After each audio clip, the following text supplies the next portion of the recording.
언어 2회차 시작해봅시다. 저작권은 이제 2회차가 되었고 촬영 일정은 9월 내드릴 겁니다. 프로필이 있고 이제 2회차의 핵심 주제에 대해서 말해보자면 디버깅입니다. 비주얼 스튜디오에 있는 디버깅 기능을 이용해요 코드의 흐름을 읽는 게 이 2회차의 핵심이자 1회차에서 조금 더 많이 그리고 더 많은 걸 알아내기 위한 거가 핵심입니다. 이제 2회차가 되었으니 더 많고 더 좋은 설명으로 시작해보죠. 콘텐츠에는 디버깅 추가되었습니다. 그 외 기본적인 설명에 조금 더 설명 보태거나 아니면 1회차에 있던 거는 생략할 수도 있습니다. 이제 디버깅부터 알아보도록 하죠. 이제 저번 회차의 끝에 간단히 나온 거를 다시 한번 정리해보도록 합시다. 디버깅인데 디버깅이란 무엇인가? 버그를 잡는 행위를 디버깅이라 하기도 합니다. 그래서 디버깅을 할 때 우리는 기억해야 할 두 가지가 있어요. 1회차에 말했을지는 기억이 안 나지만 우리는 프로그램을 디버깅 시작인 F5나 컨트롤 F5 디버그 하지 않고 시작 이 둘 중 하나를 선택해서 할 수 있습니다. 그중 디버깅을 하려면 F5로 해야 됩니다. F5를 할 경우 코드가 실행 중에 오류가 나면 그 오류를 알려주는 기능 또한 디버깅이 있습니다. 그래서 우리가 이제 디버깅에서 첫 번째로 보아야 할 이것의 이름은 무엇이냐? 중단점, 브레이크 포인트입니다. 자, 브레이크 포인트는 코드에 있는 커서가 6번 줄이다 했죠? 6번 줄에 있는 상태에서 F9, 키보드에 있는 F9를 누를 경우 저렇게 빨간 색깔 점이 생겨요. 그것의 이름이 브레이크 포인트, 중단점이다. 아니면 설정하는 방법은 그 옆에 칸 보시면 빨간 색깔로 이제 네모나게 칠한 거를 알 수 있는데 저기 부분을 클릭해서 설정하시면 됩니다. 자, 이제 디버깅의 시작은 아까 말했다시피 F5를 눌러서 시작합니다. 그러면 아까 중단점의 이름을 브레이크 포인트라고 했죠? 중단점을 만나면 브레이크, 멈춥니다. 그래서 중단한다 라는 의미에서 중단점입니다. 자, 그럼 중단점에 가면 어떤 일이 생기냐? 화살표가 생겨요. 노란 색깔 화살표가 생깁니다. 자, 중단점은 그러면 이런 식으로 정의할 수 있습니다. 중단점을 만나기 전까지 프로그램은 실행을 합니다. F5를 누를 때. 이제 디버깅 도구들에 대해서 알아볼 건데 이것은 우리 첫 번째에 보았던 디버그 차량과는 조금 더 많은 메뉴가 나옵니다. 이게 왜 많이 나오냐? 우리가 왜 많이보다는 그냥 왜 나오는지부터 알아야 되죠. 왜? 자, 우리가 이런 식으로 노란 색깔 화살표로 디버깅 중일 경우에 이 디버그 창을 열면 이런 식으로 더 많은 메뉴가 뜹니다. 옆에 있는 창은 그냥 띄워둔 거고 뚫리고 이제 계속 모드 중단, 디버깅 중단, 모드 분리, 모드 종료, 다시 시작 등이 있습니다. 먼저 F5를 통해서 실행을 계속할 수 있다는 말이고 중단은 중단하고 디버깅 중지는 이제 프로그램을 끄는 그런 의미를 갖고 있고 분리, 종료도 뭐 비슷한 의미라고 생각하시면 됩니다. 이제 디버깅을 하면서 코드가 한 번 실행되면 다시 되돌아가는 기능은 없기 때문에 다시 시작해가지고 가는 컨트롤 Shift F5 다시 시작 기능이 있습니다. 이거 외의 기능들은 뒤에서 조금 더 나올 거예요.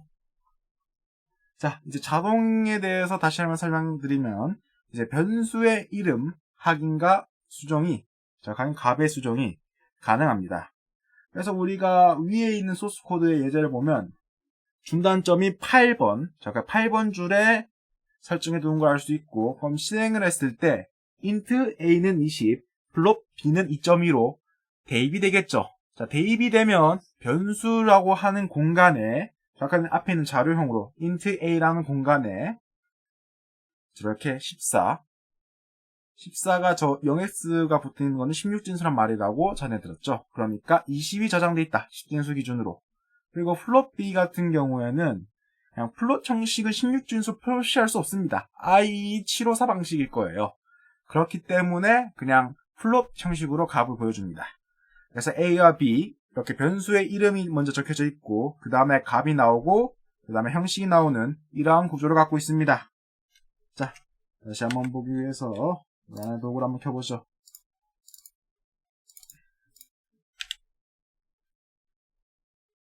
이렇게 적고 한번 봅시다.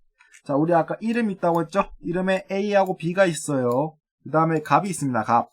변수의 값을 나타내는 건데 여기 20 그리고 2.2f 2.2 뒤에 0.5가 붙는 이유는 소수점은 그렇게 정확하지 않습니다. 우리가 i754를 했을 때 말은 안 했지만 그리 정확하지 않고 그냥 값이 어느 정도 비슷한 값을 쓰기 때문에 정확하지는 않습니다. 자, 이제 로컬 같은 경우에는 아까 자동 같은 경우에는 자동으로 변수를 인식하고 로컬 같은 경우에는 지역 변수나 지역, 즉 우리가 사용하는 현재 시점 기준으로 그런 식으로 검색하는 거다. 그래서 자동이랑 로컬은 비슷합니다. 그냥 자동에서 안 나오면 로컬을 보고 로컬에서 안 나오면 자동을 보고 뭐 그렇게 하면 됩니다. 자, 그 다음에 우리가 알아야 할 핵심 기능, 우리가 자주 쓸 기능인 F11과 F10에 대해서 알아볼 거예요. 우리 이름이 조금 복잡해요. F11 같은 경우는 한 단계씩 코드 실행, F10 같은 경우는 프로시저 단위 실행이라고 해서 조금 어렵죠. 그러니까 우리는 이걸 조금 간단화해서 스택인, 스택아웃으로 조금 더 편하게 볼 겁니다. 저 F11과 F10을 위해서 제가 저렇게 긴 문장을 말하기는 너무 힘들어요. 그래서 스택인과 스택아웃으로 간단하게 말할 겁니다. 자, in과 out은 이것도 이름에 의미가 있습니다. 차이는 in은 함수 안으로 in 들어가고 out은 그냥 들어가지 않습니다. 자, 이게 훨씬 더 편하죠. 한 단계씩 실행 같은 경우에는 이 sum 함수 안으로 들어가는 의미가 되는데 잠깐만 이 A에서 해가지고 여기 하살표가 생기고 여기서 F11을 누를 경우 이 sum 함수로 갑니다. 옆에 있는 sum 함수 여기는 sum 함수로 이동합니다. 여기 있는 거는 이제 헤더예요. 헤더로 이동하게 됩니다. 옆에는 헤더. 하지만 이제 프로시저 단위 실행인 F10 같은 경우에는 그냥 다음 줄로 그냥 A 문자 실행하고 하살표가 10으로 갑니다. 그래서 F11의 가장 큰 특징은 함수의 안으로 들어간다. 그리고 우리는 이거를 조금 쉽게 말하기 위해서 함수 안으로 들어가는 걸 스택인, 그렇지 않고 그냥 한 줄을 실행하는 거를 F10이라고 할 겁니다. 이제 하살표에 대해서 알아볼 건데 하살표를 클릭해서 위치를 이동해서 다음에 실행할 코드를 선택할 수 있다. 컨트롤을 누른 상태로 코드를 클릭하면 이 코드 옆에 이런 노란색깔 하살표가 있는데 동일하게 위치를 이동해서 다음에 실행할 코드를 선택하는 그러한 걸 담고 있다. 그래서 노란색깔 하살표가 무엇인지 알기 위해서 우리는 비주얼 스튜디오로 한번 실행해보죠. 비주얼 스튜디오.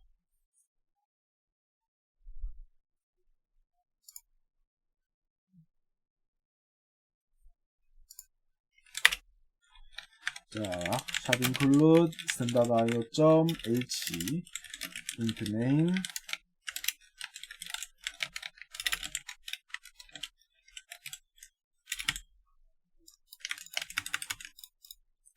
1, 2, 3, 4, 5까지만 냅시다.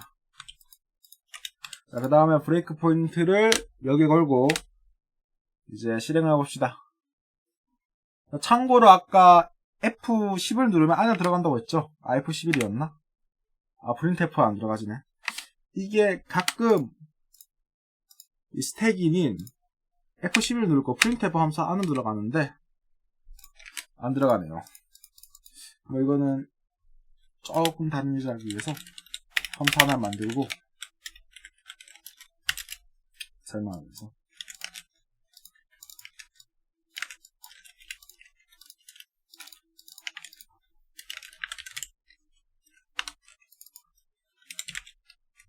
보여줘 해봅시다.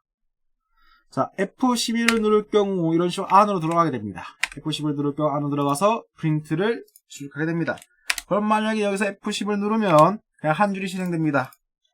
자, 이런 것들이 있고 이제 노란색깔 하살표를 알아보죠.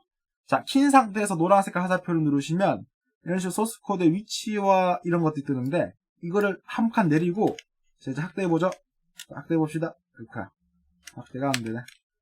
자, 다음에 실행될 문입니다. 이거 문장이란 말이고 다음에 실행될 문을 변경하려면 하살표를 올려오시오.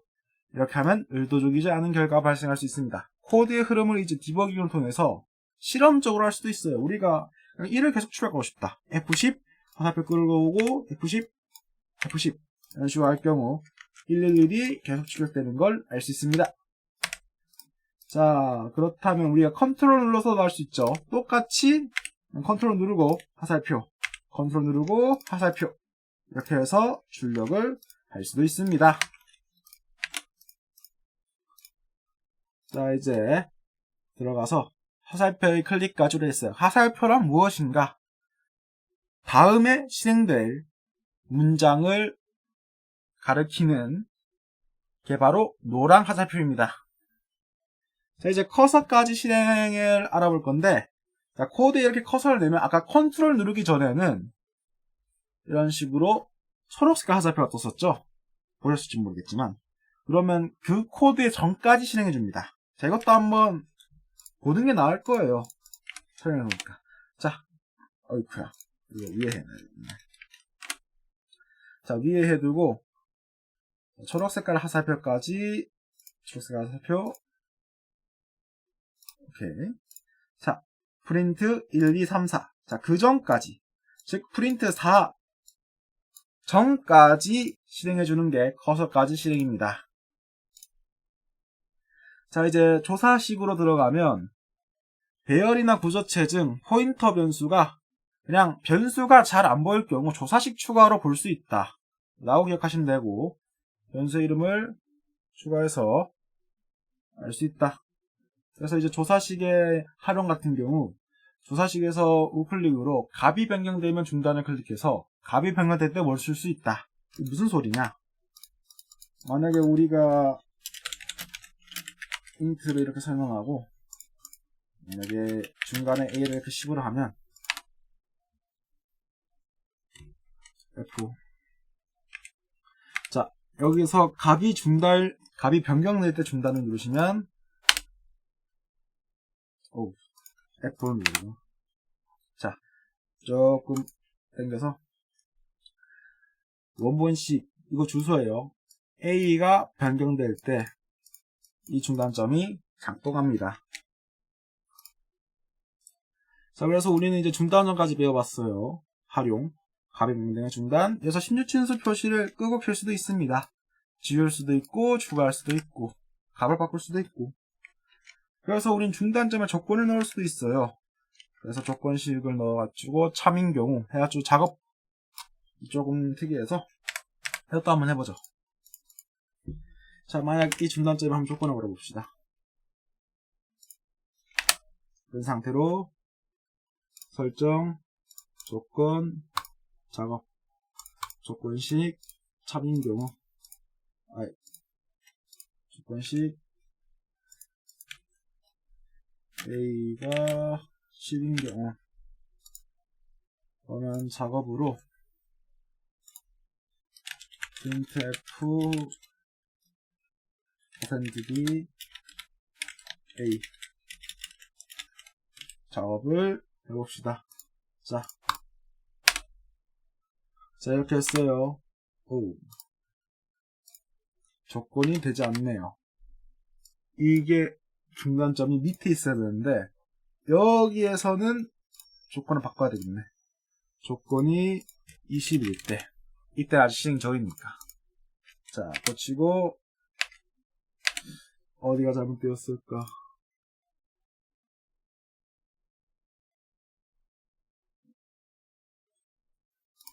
작업을 그러면 하지 않고 그냥 중단점만 걸면 되네요. 중단점에 이렇게 조건을 걸어서 중단할 수도 있습니다. 아까 작업 참여 안 됐지만. 자, 만약에 21일 경우로 바꾸어서 해보죠.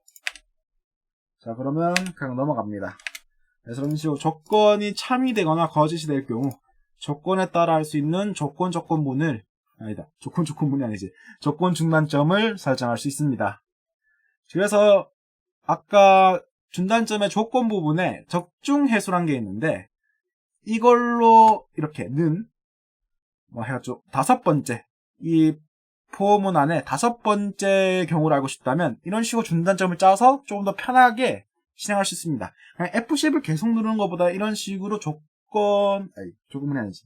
조건문과 조건 중단점을 사용해서 멈추시면 됩니다. 어려워라. 그래서 중단점 창을 통해서 중단점을 관리할 수 있고, 중단점을 비활성화할 수도 있습니다. 자, 비활성화하는 것은 다시 클릭하거나 아니면 컨트롤 F9로 하거나 아니면 여기서 체크 표시를 해제하면 됩니다. 그래서 중단점은 설정을 통해서 문서로 내보내고 다시 비주얼 프로젝트로 넣을 수도 있습니다. 그 다음에 레이블을 통해 가지고 이름을 지정해 줄 수도 있습니다. 자, 이제 직접 실행 같은 경우는 코드를 직접 입력해서 실행할 수 있다. 자, 이제 데이터 팁스에 대해서 알아볼 건데, 디버깅 상태에서 설명을 넣을 수 있습니다. 설명. 그게 끝입니다. 데이터 팁스 같은 경우는 디버깅 할 때 이 변수를 클릭하려고 하면 이 변수에 대한 값이 뜹니다. 그래서 여기서 이 하살표를 누르면 이 밑에 거가 뜨는데, 그 밑에 이것까지 누르면 우리 여기 설명을 넣을 수 있어요. 직접 한번 해보죠. 조금 신기하니까. 자, 브레이크 포인트를 걸고 변수 나오는 걸 20에 20을 했네. A를 해야 되는데. 자, 이런 식으로 걸어가지고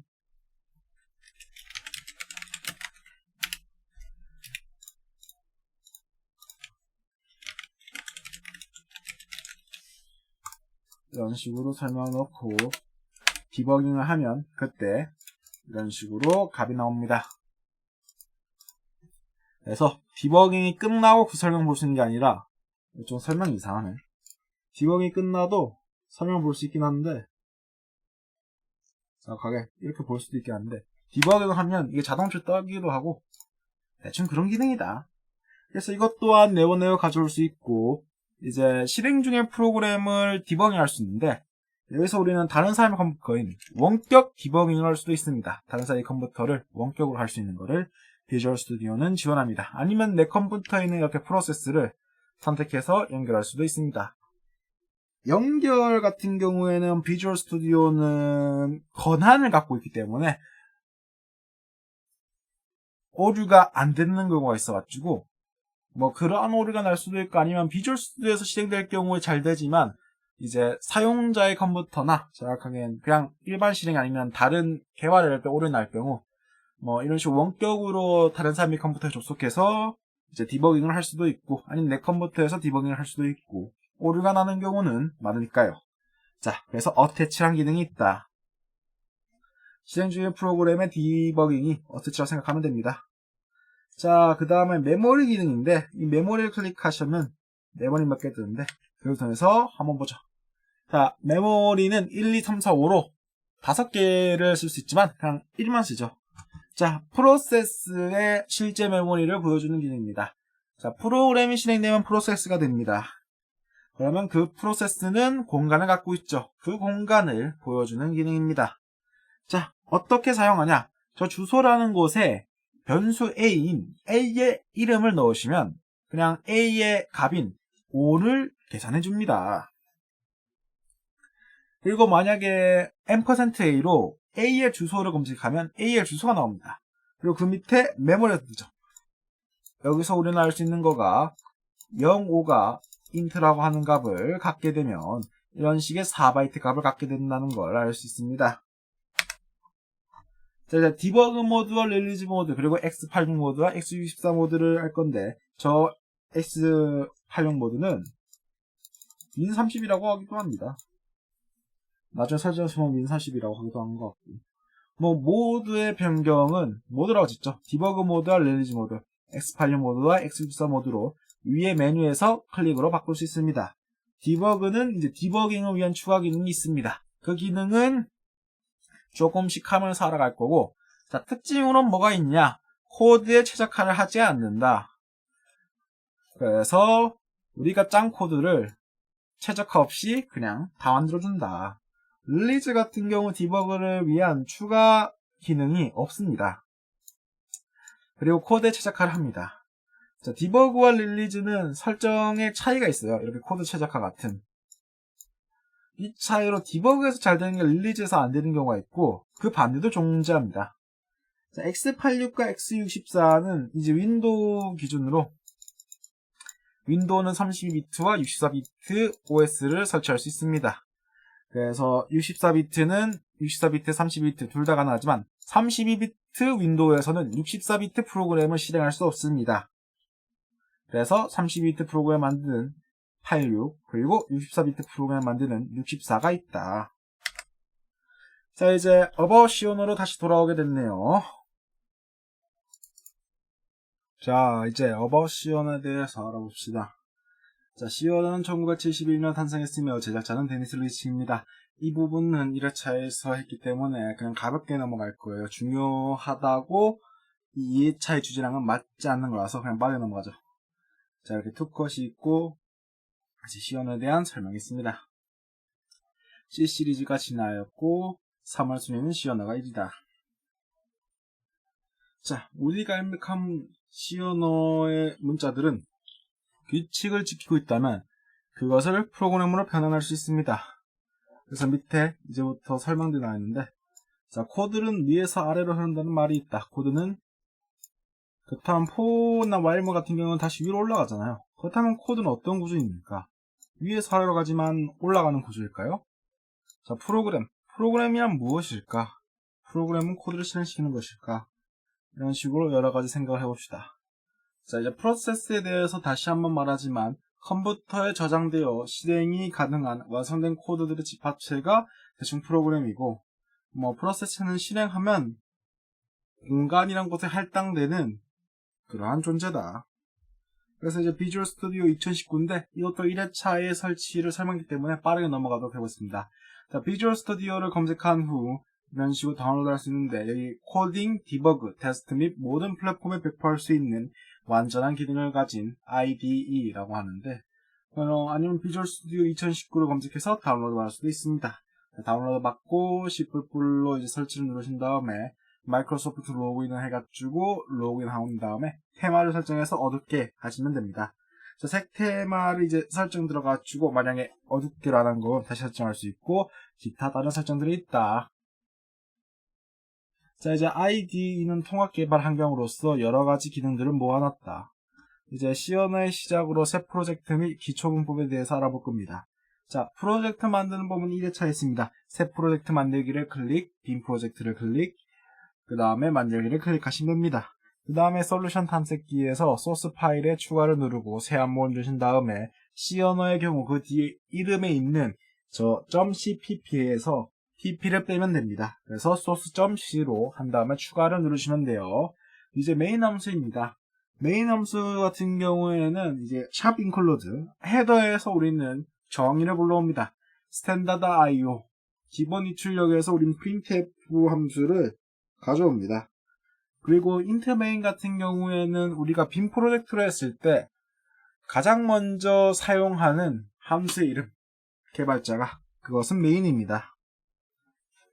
자, 그게 메인이 아니지만요, 메인은 호출될 뿐입니다. 그래서 메인이 호출된다. 그 다음에 return 제로로 결국은 돌아간다. 그 다음에 컨트롤 스페이스로 자동 완성 기능을 통해서 개발을 조금 더 편리하게 할 수도 있다. 이제 드디어 메모리 기능이 나왔습니다. 그 다음에 디버그에서 메모리 기능이 나오는데, 이제 메인 함수의 주소는 다시 빌드하지 않을 경우 전원이 꺼질 때까지 바뀌지 않습니다. 이거는 그냥 간단하게 어떠한 말이냐, 우리 메인의 주소를 조사시에 넣어봅시다.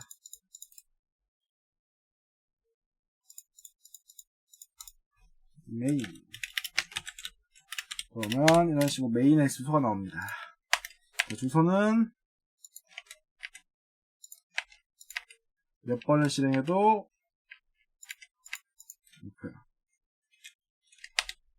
이런 식으로 잘 안 바뀌는 걸 할 수 있어요. 참고로 시간 지나면 바뀔 수도 있는데 비주얼 스튜디오의 특성이기도 한 것 같고, 자, 아무튼 이런 식으로 실행을 해서 보시면 지역 변수의 경우 밑에 주소가 계속 바뀌는 걸 알 수 있습니다.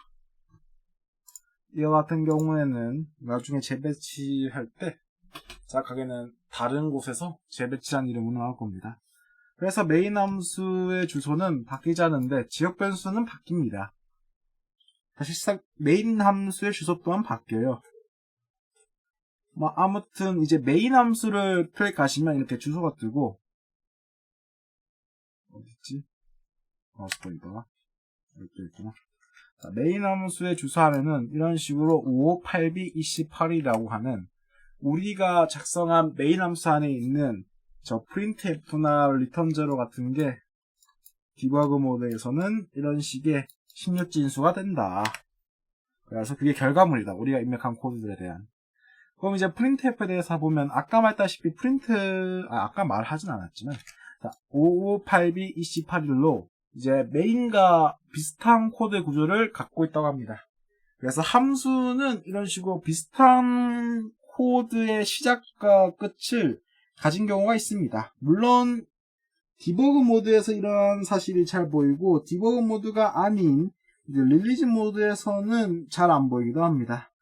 자, 그래서 디버그에서 릴리즈 모드와는 printf 주소 다른데 이건 뭐 그냥 두 개 다 프로그램이 다르기 때문에 그런 거고. 자, 꺼지고 켜면 바뀐다.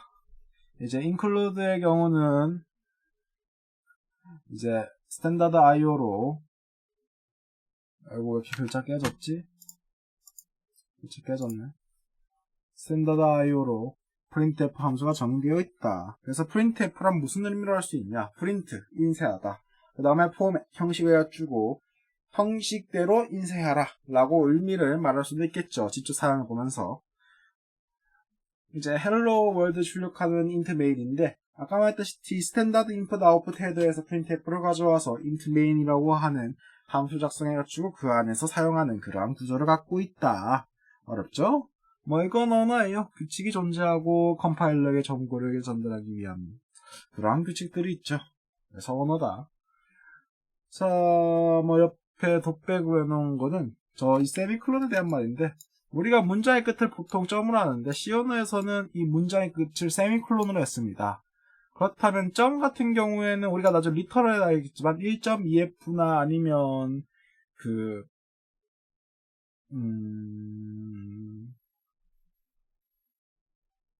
구조체인가? 아 그래 구조체지. 구조체에서 이 점을 사용하기 때문에 뭐 마지막 그 하는 것 중에서 조금 보기 좋은 게 이 세미콜론이 남은 게 아닐까? 라는 생각이 들었기도 하고 뭐 이런 것들은 팩트가 그냥 추측이에요 하면서 시연을 하면서 조금씩 이건 왜 이렇고 왜 이런 규칙일지를 한번 생각해 보세요. 그러면 나중에 다른 언어를 배울 때 그거의 차이점을 보면 조금 더 이야기 편할 겁니다.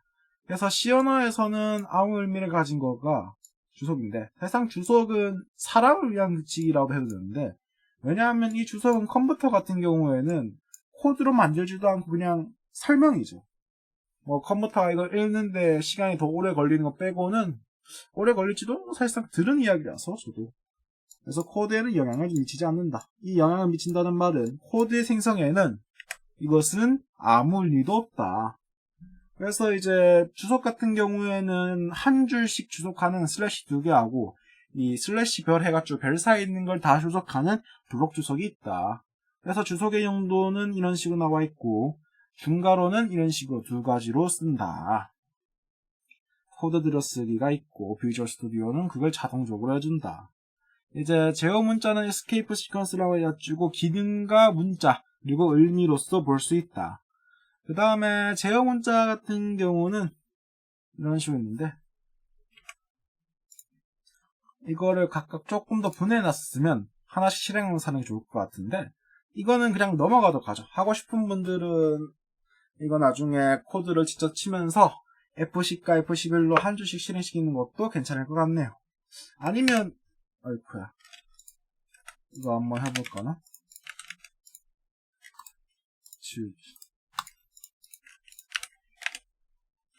자, 먼저 제어 문자의 사용을 F15 실행하면 제어 문자의 사용이 입력됩니다. 그 다음에 2비까지 해가지고 1, 2 태우로 출력하고 그 다음에 1이 출력되었죠.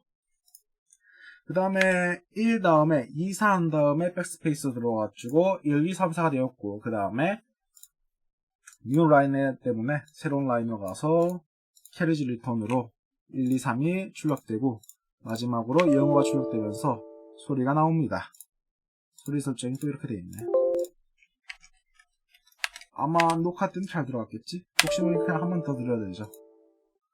자, 이렇게 제어 문자의 사용을 F10과 F11을 통해서 조금 할 수 있고 그래서 제어 문자의 사용 결과는 이렇다. 이제 플러스 마이너스 나누기 곱하기인데 이거는 F10을 할 건 아닌 것 같아서 그냥 넘어가도록 합시다. 자, 핵심 정리. 제어 문자와 출력 데이터와 사용 예제와 그런 게 있다. 그 다음에 사칙연산은 더하기, 빼기, 곱하기, 나누기, 나머지 이런 식으로 5개 정도가 있다. 자, 복합대의 연산자는 저 옆에 있는 변수 1은 변수 1 더하기 변수 2를 줄이기 위해서 만들어졌다. 변수를 알아봅시다. int 플롯 철이라는 캐릭터지만요. 약간 인티저 플롯 캐릭터라고 해야 올바른 표현일 겁니다. 이렇게 말하는 인간이 있을지는 모르겠지만요. 자, 그래서 변수에 대해서 알아봅시다. 변수 int는, 자, 각 자료용 int는 정수를 뜻하는 인티저의 줄임말입니다. 그래서 변수는 네모리란 공간에 있습니다. 자, 이제 변수라는 것에 대한 거를 한자적으로 보면 변하는 숫자. 한자가 아니라 그냥 언어적 의미구나. 숫자가 정해지지 않고 변하고, 숫자는, 정확하게는 변수는 값을 저장하기 위한 자료형이 있는데, 그 자료형은 그거에 대한 크기를 갖고 있고, 이 자료형에 맞게 자료를 저장한다. 라고 생각하시면 돼요. 디버그 모드의 지역 동적 변수는 대입으로 값이 변하지 않을 시 기본값이 정해져 있습니다.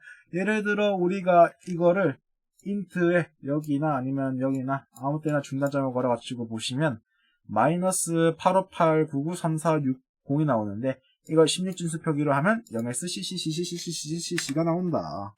한번 볼까요?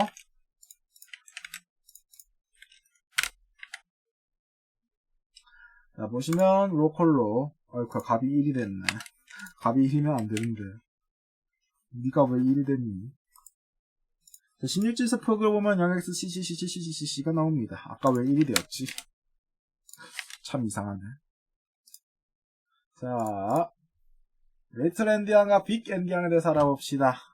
저 밑에 있는 숫자 말고 1을, 자, 우리 간단해 봅시다. 우리가 1을 이렇게 입력할 경우 이 로컬과 로컬에서는 이런 식으로 나오고 그것은 이렇게 저장됩니다. 자, 만약에 우리가 이거를 1, 2, 3, 4, 5, 6, 7, 8을 16진수로 한 경우 값은 1, 2, 3, 4, 5, 6, 7, 8이고 저장된 값을 통해서 우리는 이것이 어떠한 규칙인지 알 수 있어요. 우리가 흔히 입력하는 이러한 방식은 리틀 엔디안이라는 것으로 저장이 됩니다. 리틀 엔디안은 어떻게 읽어야 되냐? 뒤에서부터 읽어야 됩니다. 자, 1, 2, 3, 4, 5, 6, 7, 8. 근데 이러한 형식은 인텔사에서 자주 보이는 방식이라고 해가지고 그렇게 하는데 그냥 윈도우에서 이렇게 보입니다.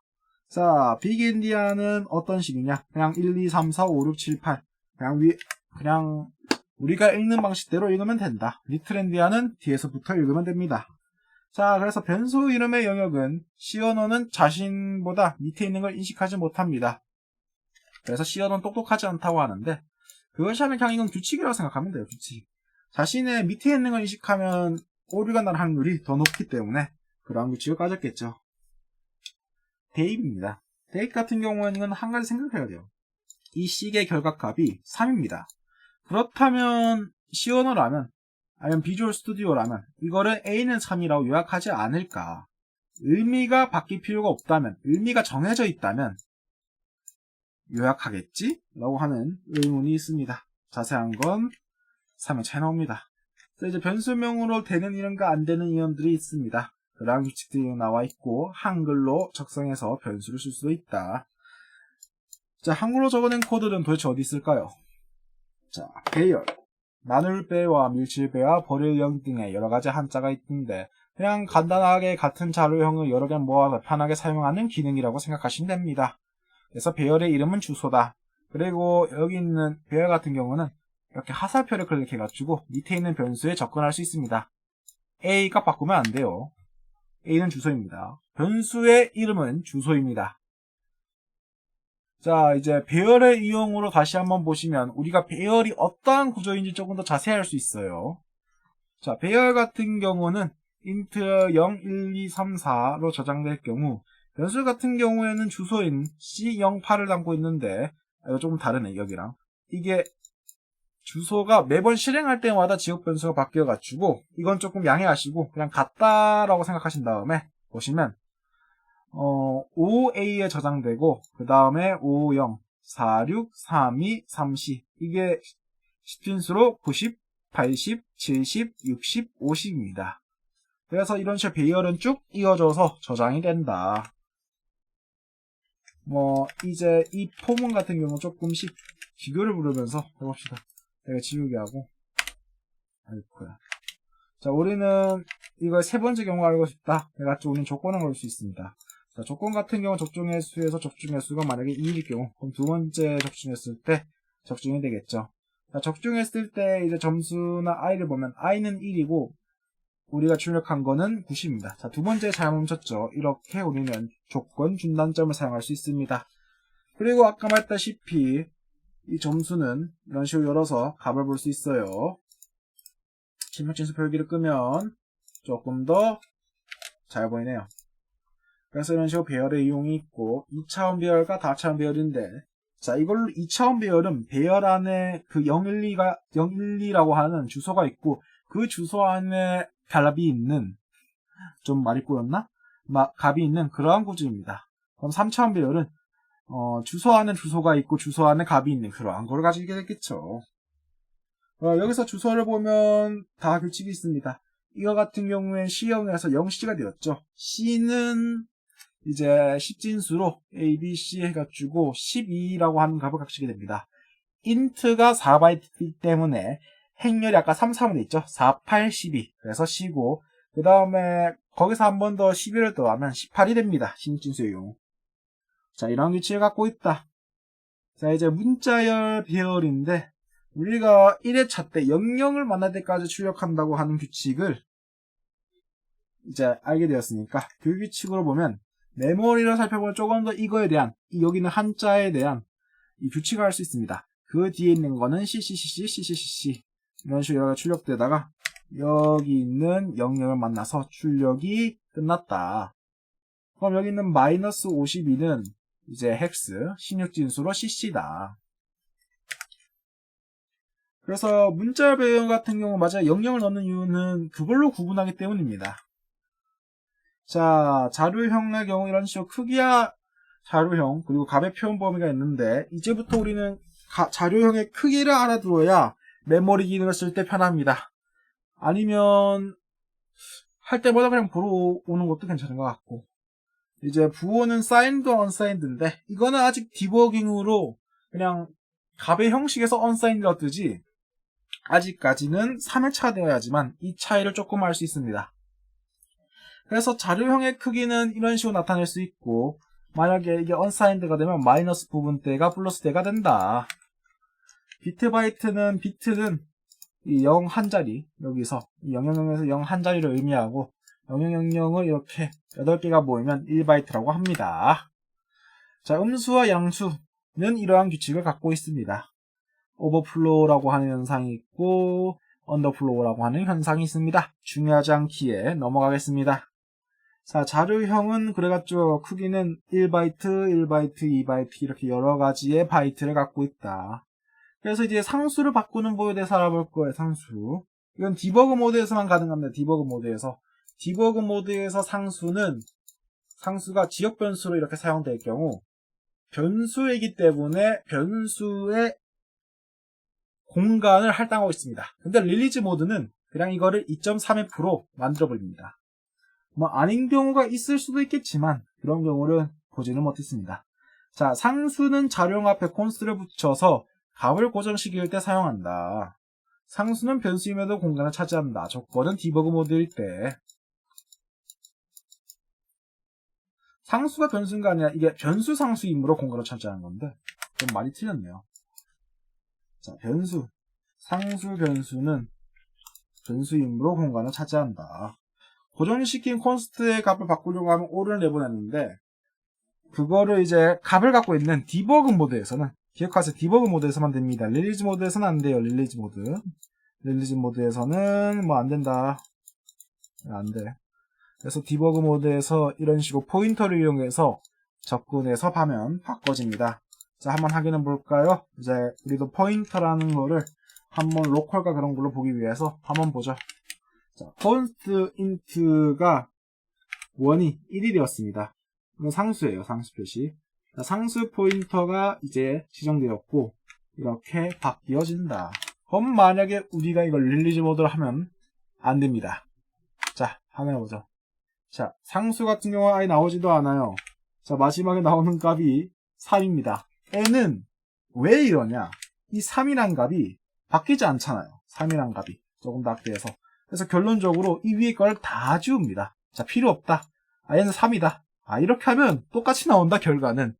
가정은 무시한다. 그냥 우리는 사용자, 개발자가 이런 식으로 출력하고 싶구나. 우린 그걸 최대한 최적화를 해서 필요 없는 걸 지워야 돼. 지워서 빠르게 해야 돼. 그게 릴리즈 모드의 마음입니다. 마음이라 하기엔 기계지만요. 그게 최적화입니다. 자, 아무튼 이런 식으로 디버그 모드를 했을 때 이런 재미난 것들이 있다. 자, 좀 넘어가서 이제 define 매크로 같은 경우는 3회차에서 봅시다. 자세히. 자, 지금은 그냥 이거는 기능의 요약이다. 그냥 매크로다. 그냥 원하는 것들은 모아둔 거다. 라고만 생각하시고, 자, 이제 확장과 축소 또한 3회차에서 할 수 있지, 아직은 직접적으로는 볼 수 없어요. 자, 이제 캐스트 연산자를 한번 알아보면 값을 변환시켜주는 연산자인데, 이거 한번 디버그 모드로 해봅시다.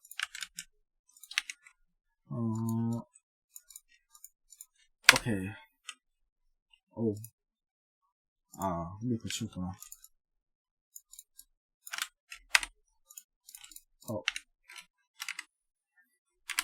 브레이크포인트 걸고 다시. 자. 오. 아. 끝났나? F10, F10. 로컬. 딱히 보이는 게 없네요. 자, 이제 사용자 정의 함수에 대해서 디버그 모드와 함께 한번 같이 봅시다. 자, 참고로 이 설명 같은 경우에는 원래 이거를 숨겨놔야 되는데 1회차 다 까버려서 그냥 지웁시다. 자, 함수는 메인 또 함수의 형태로 갖고 있습니다. 반환값을 리턴의 명령으로 리턴 명령이 보이지 않는데 이거 원래 넣어야 돼요. 아마 릴리즈 모드 하면 오류가 뜰지 모르겠는데 한번 해보죠. 릴리즈 모드로 해도 잘 되네요. 원래 값 반환을 함수 호출할 때 해야 되지만 딱히 메인에서 리턴을 안 써도 오류를 내보내지 않네요. 뭐 아무튼 함수의 프로토타입을 통해서 위에서는 알 수 있습니다. 자, 이제 함수를 디버깅 해봅시다. 아우 힘들어. 내가 이 디버깅을 얼마나 많이 해야 돼. 자, 일단은 어떤 건지 알기 위해서 다양하게 디버깅을 해보고, 자, A가 릴리즈 모드네. 그냥 추락해버렸네, 얘가. 자, 디버그 모드로 해서 한번 봅시다. 자, 디버그 모드로 하면 첫 번째 인트 썸이 그냥 여기로 가네요. 그 다음에 F11로 들어가 봅시다. F11이 뭐라고 했습니까? 스택 in입니다. in은 안으로 들어간다. 안으로 들어가면 이 함수의 매개 변수로 받은 것끼리 연산해서 리턴을 만나면 다시 돌아간다. 그래서 돌아간 걸로 A의 값은 변한다. 자, 이렇게 한 문장이 끝났다. 자, 여기서 다시 F11을 하면 함수로 들어가고 그 다음에 끝난다. 자, 이런 식으로 함수를 F10을 통해서 디버깅을 해가지고 어떠한 흐름인지 알 수 있습니다. 자, 이제 매개 변수로 전달될 때 이름이 인수이고 전달될 때 함수에서 받는 거를 매개 변수라고 한다. 자, 리턴 값은 하나의 약속이고 그 값은 어떻게 전달될까? 자, 리턴 값 같은 경우에는 이 int 해가지고 리턴, 그래가지고 값의 형식을 인트로 하라는 말이다. 이것도 3회차에서 나온다. 왜 그런지.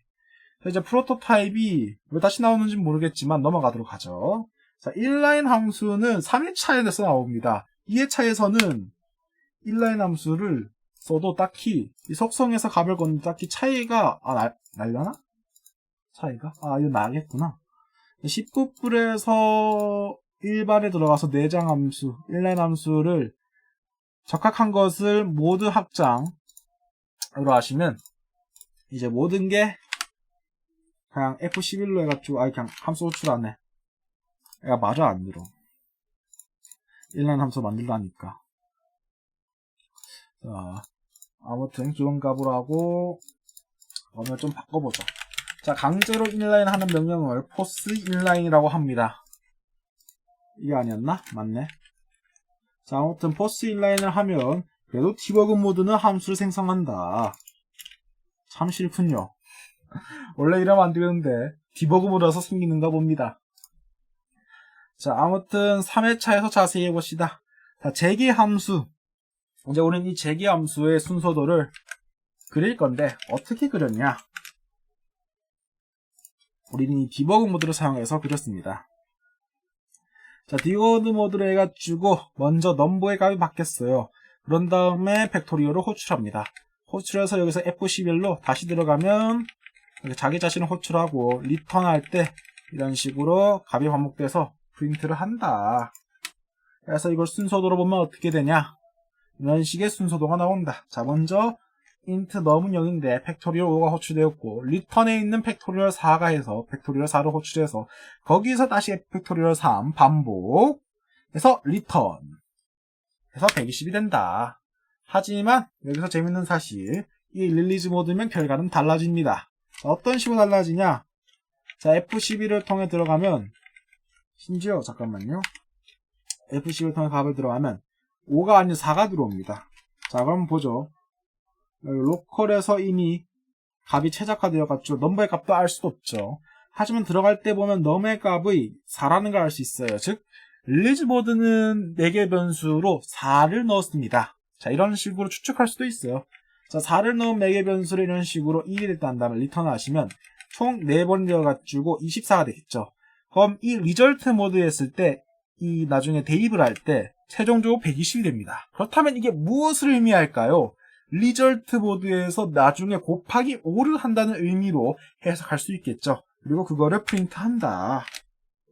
그래도 팩토리얼 함수를 120이라고 추격하진 않았네요.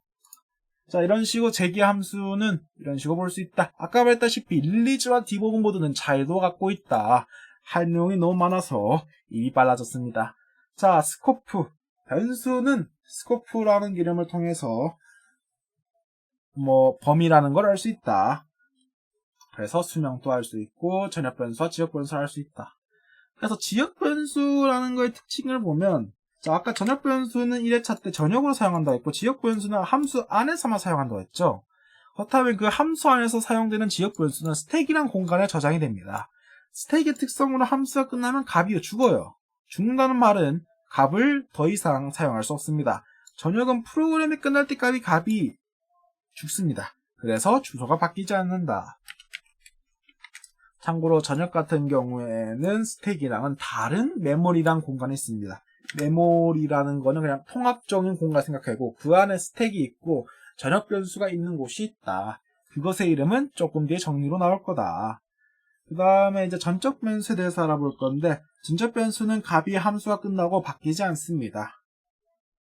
그래서 이 정적 변수 어떤 것인지 알기 위해 디버깅을 통해서 조금 더 알아보죠. 어우, 힘들어라. 전적 변수가 무엇이냐?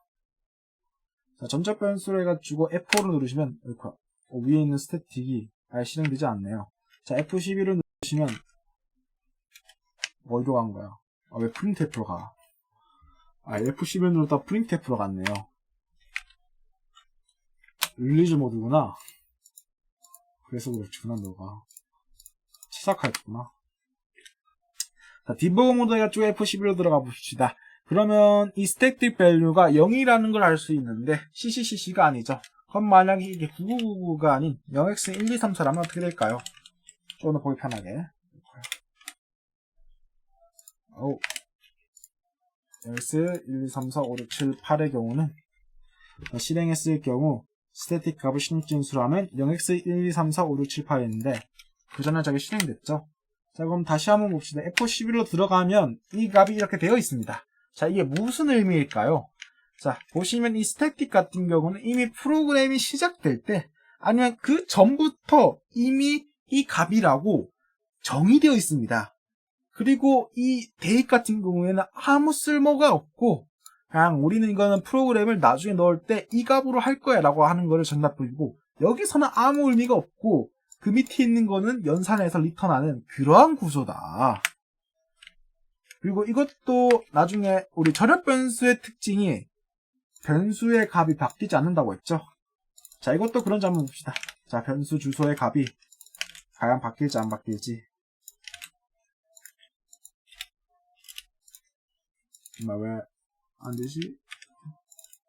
static value. 왜 안 돼? 여기 있구나. 자, 여기서 보시면 8A014입니다. 다시 보죠. A8A014. 자, 함수, 지역 변수라면 그 값의 주소는 바뀌어야 됩니다.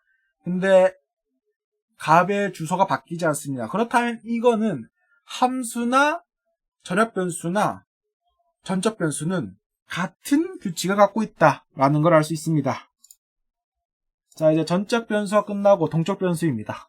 동적 변수는 배울 때부터 힙이란 영역의 메모리를 할당해서 사용한다고 배웠는데 그거는 이미 배웠을 거니까 쓸모가 없을 거고, 자, 디버그 모드에서는 그 초기 값이 cd이고 어떠한 구조를 가졌냐? 말했죠. 지역 변수는 주소를 갖고 있다고. 그래서 주소를 통해서 값에 접근한다고. 포인터의 기능을 사용하는 기능이, 그리고 포인터 변수로 주소를 가지기 때문에 이러한 규칙을 가진다. 그리고 규칙을 보면 이렇게 주소를 볼 경우 fd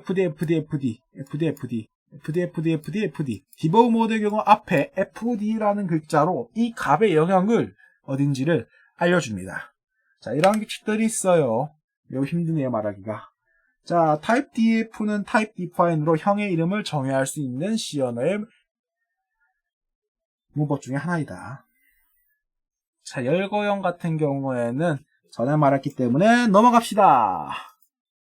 자, 이제 구조체 같은 경우에 하나 이상의 변수를 묶어서 하나의 새로운 변수로 지정할 수 있는데, 하나의 새로운 변수라기보다는 하나의 새로운 자료형으로 지정할 수 있죠. 그리고 그 자료형으로 변수를 만들 수 있다.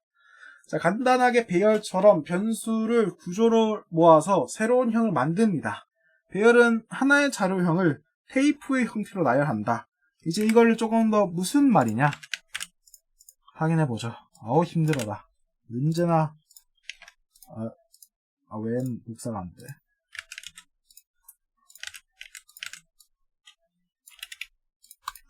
자, 이런 식으로 시작해봅시다. 자, 이 스태틱이나 이 메인 같은 거 모두 지우고 로컬에 보면 A가 나오죠. A는 자동으로 보시면 주소가 안 나옵니다. 자, 이거 보세요. 구조체는 주소는 아닙니다. 근데 아까처럼 가로로 묶여져 있죠. 자, 이제 이것의 주소를 한번 확인해 봅시다. 자, 주소를 메모리 기능으로 디버그의 창에 메모리에 메모리 1에 있는 기능으로 확인해 봅시다. 이거 조금 당겨서 조금 더 보기 좋게 줄이고 4 기준으로. 네, 조금 보기 안 좋기 때문에 다시 늘리고. 자, 해봅시다. 자, 대문자, 소문자는 시몬에서 갔기 때문에 소문자로 다시 해봅시다.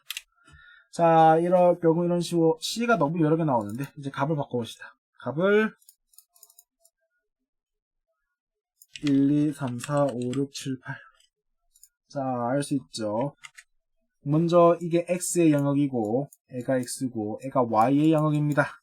자, 그래서 이거를 다음과 같이 테이프의 형태로 나열되어 있다. 이제 그게 무슨 말인지 알겠죠? 자, 이제 typedef 구조체는 형을 지정해가지고 스트럭트를 줄일 수 있습니다. 자, 아까 말했다시피 이 구조체 같은 경우는 주소가 아니기 때문에 이런 식으로 볼 수 있다. 공용체 같은 경우에는 크기가 가장 큰 걸 기준으로 됩니다. 그래서 이거는 크기가 가장 큰 거기 때문에 조금 바꾸어서 해봅시다.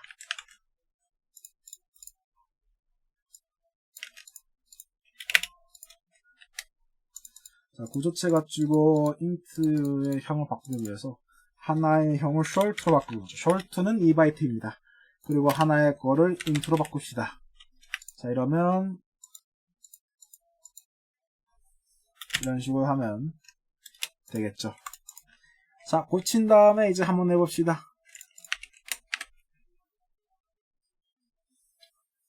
자, 이런 식으로 하면 두 가지 형이 나오는데 먼저 20으로 할 경우 14가 되고 뒤에 있는 x가 4바이트이기 때문에 4바이트까지만 연산합니다. 그리고 a.y가 10일 경우 전체를 합니다. 이런 식으로 범위적으로 적용할 수 있는 게 유니온이다. 조금 더 알았죠, 이제? 자, 이제 공용체가 이런 놈인 걸 알았고, 이제 변수의 사용, 간단하게 넘어갑시다. 차이 없습니다. 차이 없어요. 차이? 베이비를 코드 순서가 바뀔 수 있는데, 디버그 모드에서는 딱히 차이가 없다. 자, 변수를 선언하면서 초기화할 수도 있고, 자료형으로서 볼 수도 있다. 그래서 변수 대입의 규칙에는 이런 식으로 리터럴이나 변수나 수식을 대입할 수 있는데, 리터럴 같은 경우에는 소스 코드의 고정된 값을 대표하는 용어이고, 그래서 이렇게 사용할 수 있다. 그래서 숫자, 문자열 리터럴을 갖고 있고, 숫자 리터럴 같은 경우에는 기본적으로 입력하면 10진수, 두 번째로 이런 식으로 작은 따옴표를 사용해가지고 큰 숫자를 이런 식으로 구분할 수 있고, 0을 붙이면 8진수, 0x를 붙이면 16진수, 0b를 붙이면 2진수, 뒤에 점하고 f를 붙이면 소수점, 정확하게는 플롯 자료형이 되고, 그 플롯 자료형을 지수 표기법을 이용해서 지정할 수 있으며 0.9로 할 경우 자동적으로 하고, 이건 아마 더블이 형 더블. 그 뒤에 L을 붙일 경우 자동적으로 더블형이 된다. 더블형 같은 경우는 플롯형의 자료형 크기가 2배다. 8바이트입니다. 자, 그래서 이거를 변수로 보시면 형식들이 다 나와 있어요. 아까 봤다시피 어떠한 형인지를 알 수 있습니다. 참고로 소스 코드에서 표기는 이렇게 해도 여기서는 표기가 모두 이런 식으로 나온다.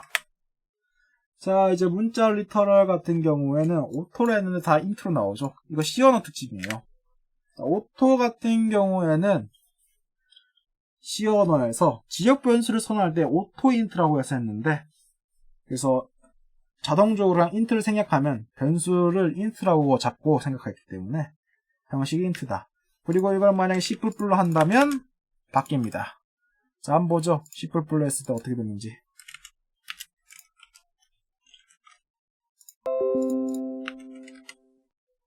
C++로 했을 때 로컬 조금 당겨서 편하게 키우시고, 자, 보시면 됩니다. 자, 보시면 옆에 있는 거가, 자, 와이드 캐릭터, 네, 발음 좀 주세요.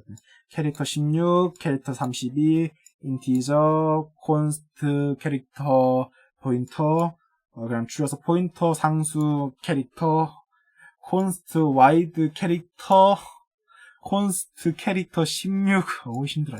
그러니까 뭐 이런 게 있다. 자, 다시 넣어주시고, 넣을 때는 이렇게 다시 넣으면 됩니다. 자, 이런 식으로 문자 리터럴이 C 언어에선 다 인트예요. 이것도 보여드릴게요. 심심하니까. 제가 가긴 빨리 끝내고 싶어져요.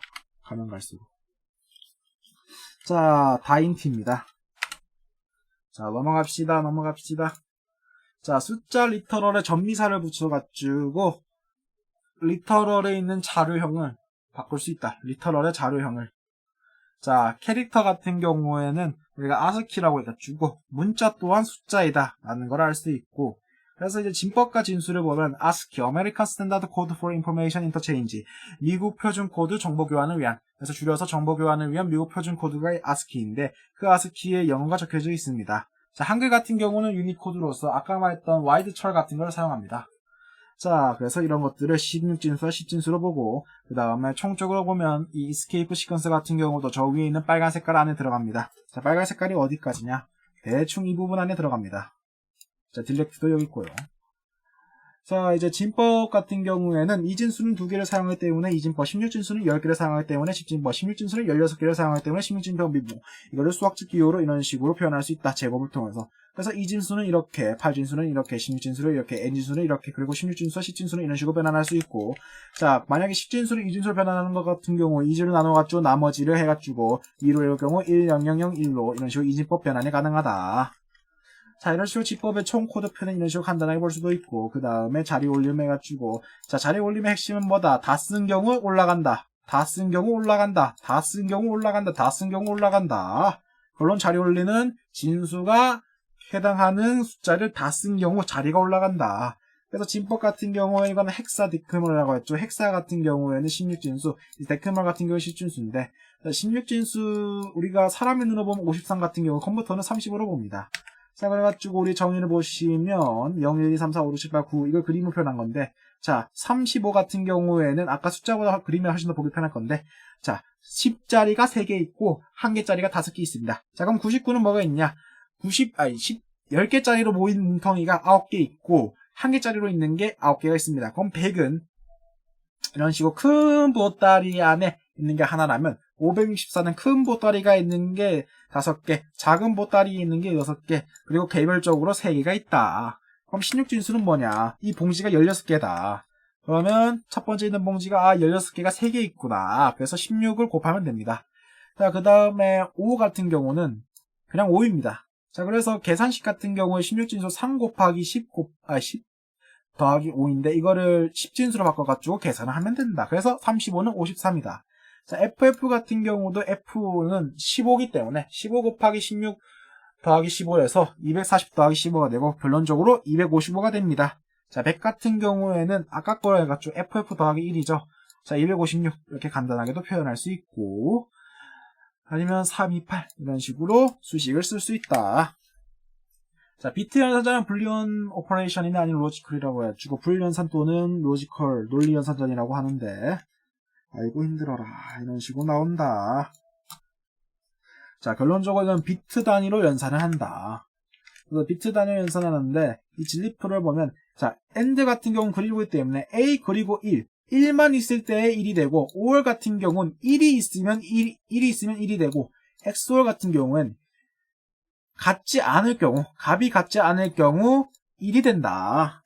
이런 식으로 간단하게 정리하고 빠르게 갑시다. 자, not 같은 경우에는 반대가 된다. 0을 넣으면 1이 되고 1을 넣으면 0이 되는 반대가 되는 게 not이다.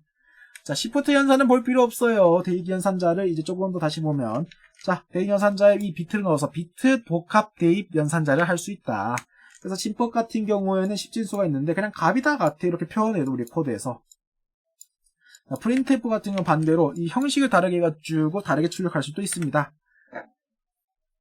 자, 서식 문자가 이런 식으로 있고 서식 문자가 또 나오고 플롯의 실수 표현에 대해서는 저번에 배웠고 자, 플롯 같은 경우는 마이너스 0.0이나 플러스 0 아까 플러스로 할 경우 값이 조금 바뀔 텐데 아무튼 그렇다. 자, 이제 조건식으로 상환연산자가 if와 스위치와 y가 포문을 알아볼 겁니다. 자, 스캔F문은 조금 뒤까지 보죠. 자, 스캔F문은 스캔 포맷이라고 해가지고 값의 입력을 받는 함수입니다. 자, 오리가 나면 이런 식으로 우리가 첫 번째 소스 코드를 바로 사용할 경우 오리가 나오는데 오리를 읽어보면 scanf, this function or variable may be unstable. Consider using scanf on the S instead. To disable deprecation, use CRT secure no warnings. See online helpful details. 간단히 말하면 이 함수 또는 변수는 안전하지 않다. 그래서 scanf on the S를 써라. 자, 이 경고를 무시하기 위해 CRT secure no warnings를 쓰고 자세한 건 온라인으로 봐라. 자, 그래서 이런 식으로 샵 디파이너를 통해서 경고 무시하는 걸 쓸 수 있습니다. 아니면 패라그램을 통해서 오류 코드를 입력해가지고 바꿀 수 있는데 자세한 내용은 이 대차에 해놨으니까 넘어가도록 하죠. 자, 그래서 입력받는 거를 우리는 한번 사용해 보도록 하겠습니다. 자, 입력받을 때 이걸 두 개로 나누어가지고 1, 이거 실행해야 되나? 실행하는 여기서 1.0 A 하면 이런 식으로 1.0 들어가고 한 번 더 하면 이런 식으로 A가 입력된 거를 알 수 있습니다. 만약에 우리가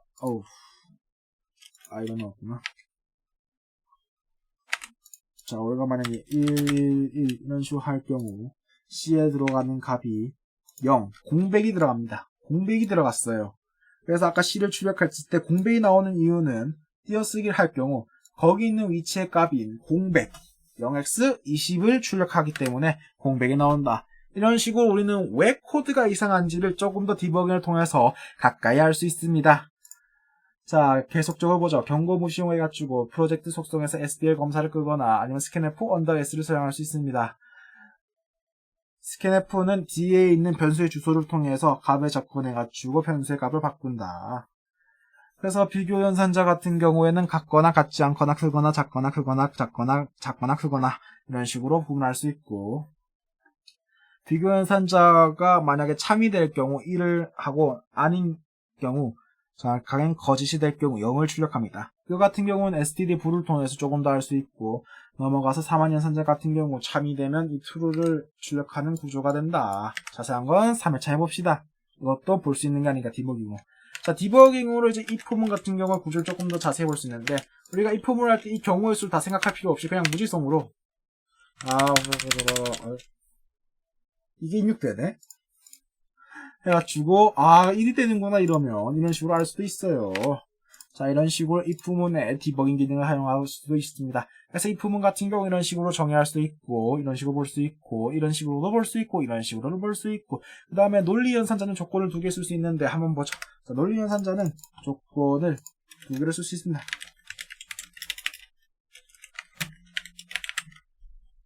자, 이런 식으로 해가지고 int 하나 더 추가해서 2 만들고 scanf 2개 해가지고 2개를 입력받죠. 어우 힘들어. 자, 1, 1. 자, 2개가 같을 경우 이렇게 실행합니다. 그럼 2개가 같지 않은 경우는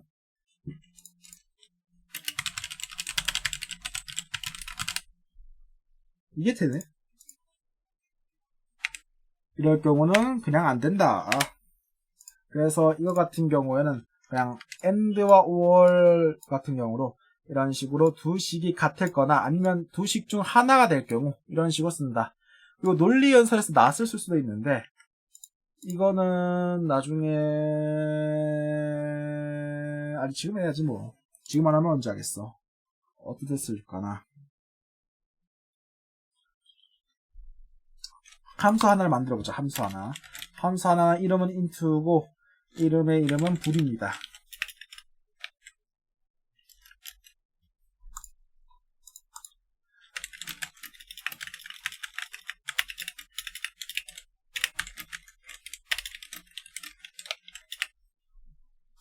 내가 매기면 소리 넣고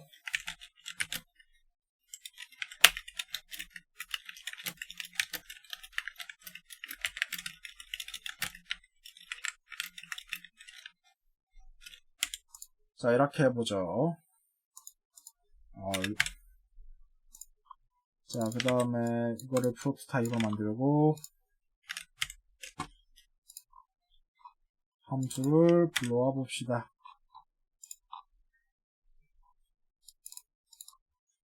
그리고 이 앞에 부정을 넣어 봅시다. 자 실행해 봅시다. 자, 실행해서 1을 넣고 그러면 함수 호출에 맞다. 함수 호출에 안 넣었구나. 자, 함수 호출에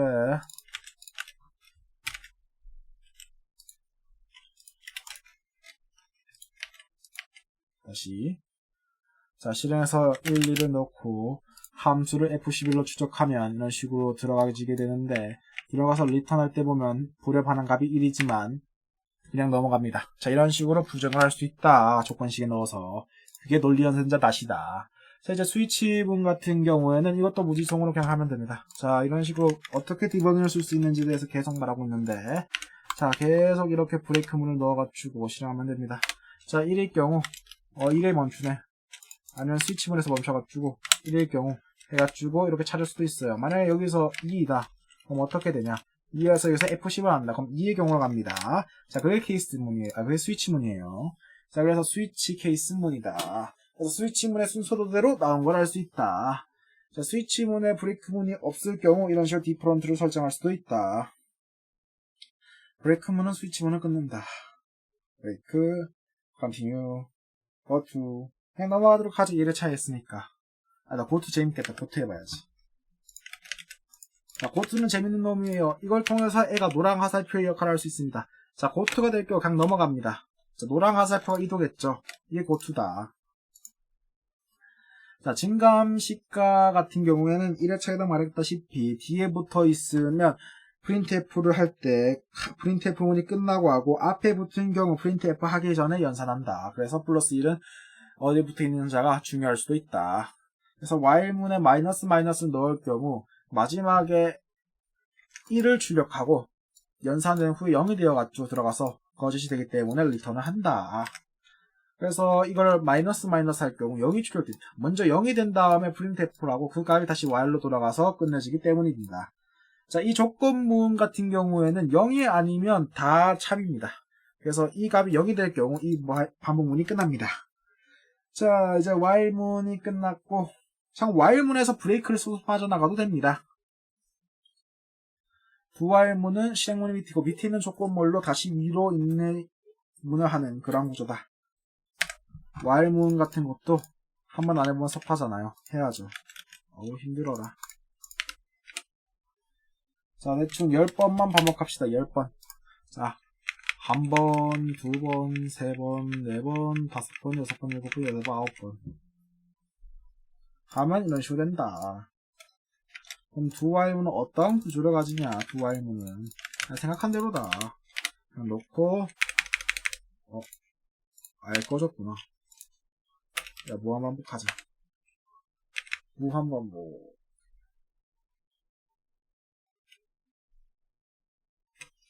이런 식으로 무한 반복 뜬다. 그래서 조건과 거짓수 다시 볼 수 있고, 포문을 보시면 재밌기 때문에 포문 들어가서 해보죠. 자, 초기식과 이제 조건식과 진감식이 있다고 했는데, 자, 이 포문이 실행되기 전에는 이 값은 초기화되지 않은 상태입니다. 그리고 이걸 실행할 경우 이 i의 값이 초기화돼요. 그 다음에 이 문제가 끝날 경우 다시 조건으로 들어가서 i가 증가하고 다시 이게 반복되는 구조다. 끝. 그래서 for 반복문이나 while문이나 그런 것 같은 경우는 적중해석을 통해서 볼 수도 있다. 그래서 조건과 거짓으로 순서대로 볼 수도 있고 조건으로 다시 볼 수도 있다. 자, 포인터 같은 경우에는 이제 로컬로 볼 경우 이 주소를 갖고 있고 주소 안에 있는 걸 접근하는 그러한 식으로 돼 있다. 그래서 사용할 때는 별을 붙인다. 이제 void 같은 경우에는 자료형 인식 불가하기 때문에 역참조를 못합니다. 자, 이거는 로컬에서도 알 수 있습니다. 자, 값이 void이기 때문에 옆에 있는 하차표가 없죠. 밑에 있는 int인 이거랑 다르게. 그래서 만약에 void로 했다. 그러면 간접 참조가 잘못되었다고 나옵니다. 자, 이제 변수의 주소에서 아까 말했다시피 지역 변수에는 auto가 붙습니다. 옛날에 더 이상 사용되지 않는 문법. 그래서 저장되는 공간은 스택이고 전역 변수하고 정적 변수하고 이제 외부 변수 같은 경우에는 데이터라고 하는 섹션에 저장된다. 전 데이터 섹션. 전역 외부 정적 변수는 주소가 바뀌지 않는다. 물론 컴퓨터를 껐다 키면 달라지겠지만 지역 변수는 실행 때마다 바뀝니다. 이것들은 전역 외부 정적은 그렇지 않다. 이 개판인걸 한번 다시 실행해보자. 자, 한번 여기서 한번 봅시다. 이 포인터를 적직하는데 이 주소인 0A3A13C를 출력할 거고 두 번째 포인터도 7CF85C를 출력할 거예요. 자, 봅시다. 그렇죠? 자, 그리고 이 포인터 안에는 포인터를 갖고 있고 정확하게는 이 글로벌 포인터를 갖고 있는데 글로벌 변수가 주소가 되지 않고 있네요. 그냥 0이라고 나오네. 애가 뭘 담고 있진 않습니까. 그 다음에 포인터 2도 이런 식으로 로컬 변수의 주소를 갖고 있는데 그냥 너를 참조하고 있네요. 이거 같은 경우에는 애의 값은 말 그대로 주소이기 때문에 그렇습니다. 자, 그래서 동적 변수의 초기 값은 디버그 모드에서 CD지만 릴리즈 모드에서는 랜덤이다. 그래서 이 디버그 모드는 포인트를 사용하기 때문에 주소 안에 값이 있다. 그래서 주소 창조 연산자로 주소를 넣을 수 있는 %와 참조 연산자인 별이 있다.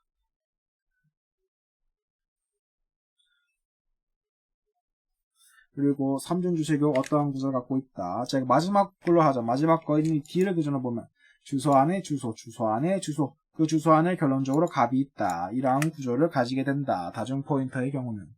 그래서 함수 호출 구조는 이런 식으로 볼 수 있고 이런 식으로 포인터로 볼 수 있다.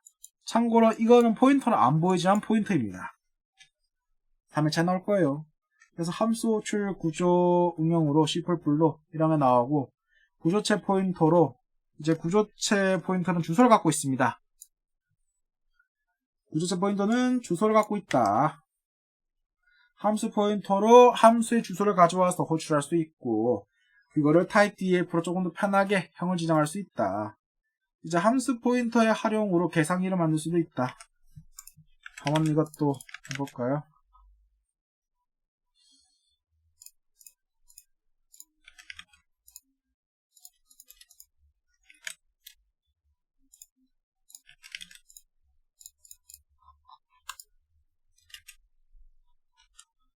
힘들어.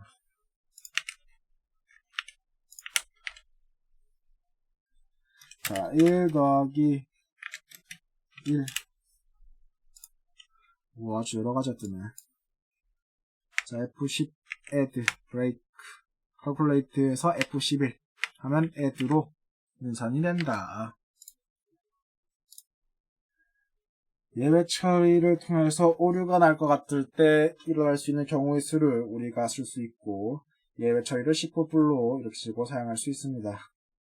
이제 한글 코딩으로 먼저 헤더 파일이 나오는데, 헤더 파일을 통해서 이런 식으로 분리를 할 수 있다. 그리고 한글 코딩으로 할 수도 있다. 참고 나중에 C++를 보면 클래스라고 해가지고 헤더 하나, CPP 파일 하나 해가지고 헤더에는 이렇게 프로토타입만 돼 있고 선언들을 이제 CPP 하는 구조 있는데, 이것들을 나중에 컴파일러가 그냥 메인 함수 있는 곳에 해가지고 프로그램을 만든다. 그래서 한글 코딩은 디파인을 통해서 이런 식으로 할 수 있다. 이제 프로세스는 이거 설명해. 새로 나온 거. 프로세스, 스레드, 스택, 킵에 대해서 알아볼 거예요.